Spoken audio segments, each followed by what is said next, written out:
Hello అండి, అందరికీ నమస్కారం. ఈరోజు ఈ వీడియోలో ఈ సంవత్సరం జూన్ 11న వచ్చే పరమ ఏకాదశి అత్యంత విశిష్టమైనదిగా భావించబడుతుంది.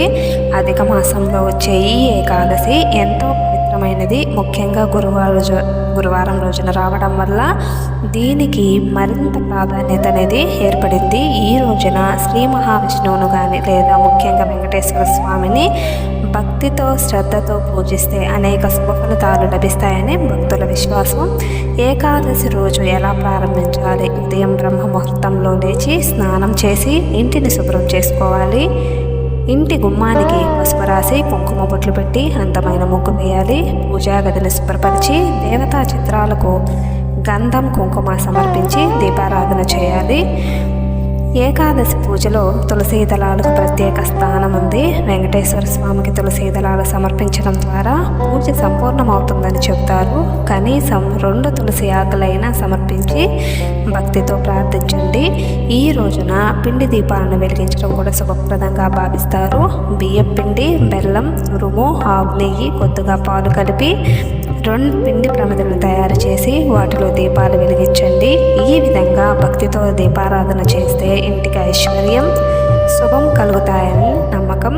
ఈ రోజు పూజ సమయంలో ఓం నమో భగవతే వాసుదేవాయ అనే మంత్రాన్ని 21 సార్లు లేదా 108 సార్లు జపించడం మంచిదని పండితులు చెబుతున్నారు. అలాగే నైవేద్యంగా అరటిపండ్లు, వడపప్పు, పానకం లేదా బెల్లం ముక్కలు నైవేద్యంగా సమర్పించవచ్చు. అనంతరం హారతి ఇచ్చి భక్తితో నమస్కరించండి.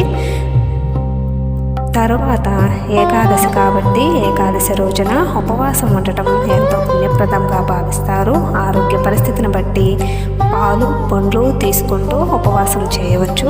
సాయంత్రం తర్వాత భోజనం చేయడం మంచిదని చాలామంది ఆచరిస్తారు. ఈరోజు తులసి మొక్కకు పూజలు చేయడం, సాయంత్రం ఇంటి గుమ్మం వద్ద 2 దీపాలు వెలిగించడం, పేదలకు దానం చేయడం, వెంకటేశ్వర స్వామి ఆలయం దర్శించుకోవటం, గోవుకు ఆహార పెట్టడం వంటివి పుణ్యప్రదంగా భావిస్తారు. అలాగే చేయకూడని పళ్ళు, ఉల్లిపాయ, వెల్లుల్లి వంటివి తినకపోవడం మంచిదని సంప్రదాయం చెబుతుంది.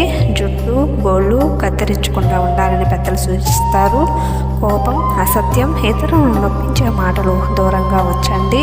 అలాగే విష్ణు గాయత్రి మంత్రం కూడా మంచి ఫలితాలను ఇస్తుందని పండితులను చెబుతున్నారు. ఓం నారాయణాయ విద్మహే వాసుదేవాయ ధీమహి తన్నో విష్ణు ప్రచోదయాత్. ఈ మంత్రాన్ని భక్తితో జపిస్తే మంచి ఫలితాలు ఉంటాయని పండితులు చెబుతున్నారు. భక్తి శ్రద్ధలతో పరమ ఏకాదశి వ్రతాన్ని ఆచరిస్తే మనసుకు ప్రశాంతత, కుటుంబానికి శుభం, జీవితంలో సానుకూల మార్పులు కలుగుతాయని విశ్వసిస్తారు. ఈ వీడియో కానీ మీకు కానీ నచ్చితే లైక్ చేయండి, షేర్ చేయండి, మన ఛానల్ను సబ్స్క్రైబ్ చేసుకోండి. మరింత ఆధ్యాత్మిక విషయాల కోసం బెల్ ఐకాన్ను ప్రెస్ చేయండి. ధన్యవాదములు.